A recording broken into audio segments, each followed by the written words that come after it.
Okay, सो अभी हमने यहाँ पे देखा कि एसेट्स क्या है, एसेट्स की टाइप्स और उसकी एग्जांपल्स को हमने डिस्कस किया। Moving on to the next part of the balance sheet, जो हमने देखा कि बैलेंस शीट के अंदर तीन आपके पास पार्ट्स होते हैं, that is assets, liabilities and owners equity.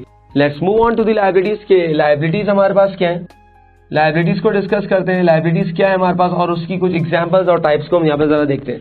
Liabilities, so what is liabilities? Basically liability है क्या हमारे पास? तो liabilities are the responsibilities,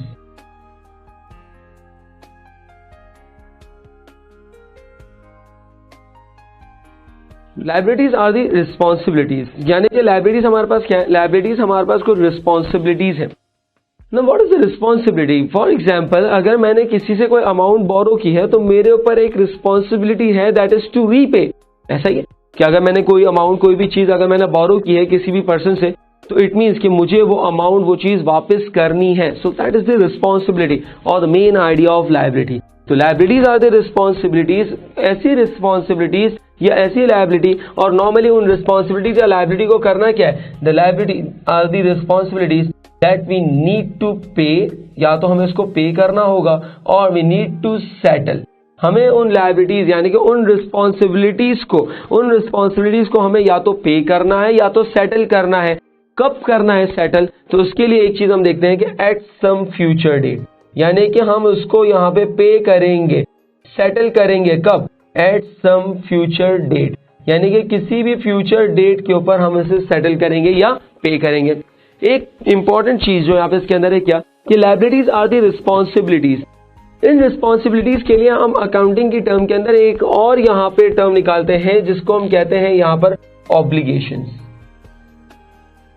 Liabilities are the responsibilities, or we can say that liabilities are the obligations, यानी कि मेरे पर कुछ obligations हैं, और we can say that मेरे पर कुछ responsibilities हैं।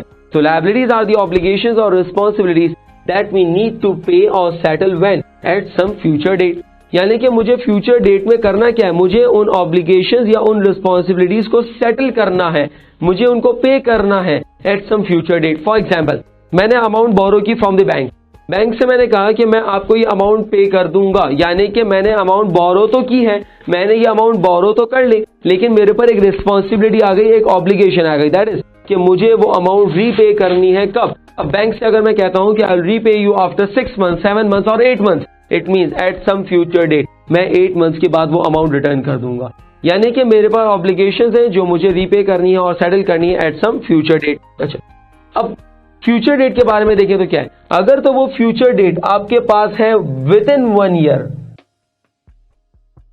विद इन 1 year, यानी कि अगर तो वो मुझे यहां पे सेटलमेंट करनी है या पेमेंट करनी है विद इन 1 year, तो उसका मतलब ऐसे आपके पास इसको हम कहेंगे कि ये हमारे पास कौन सी लायबिलिटी है, ये हमारे पास कहलाती है करंट लायबिलिटी। और इसी तरीके से अगर तो मुझे पेमेंट करनी है या मुझे सेटलमेंट करनी है कब? आफ्टर 1 year, 1 साल के बाद, यानी कि अगर मुझे पेमेंट करनी है या सेटलमेंट करनी है कब? आफ्टर 1 year, यानी कि 1 साल के बाद।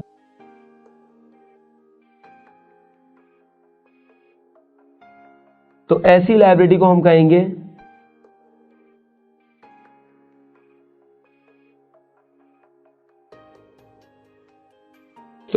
हम कहते हैं नॉन करंट या फिर लॉन्ग टर्म लायबिलिटी कहा जाता है।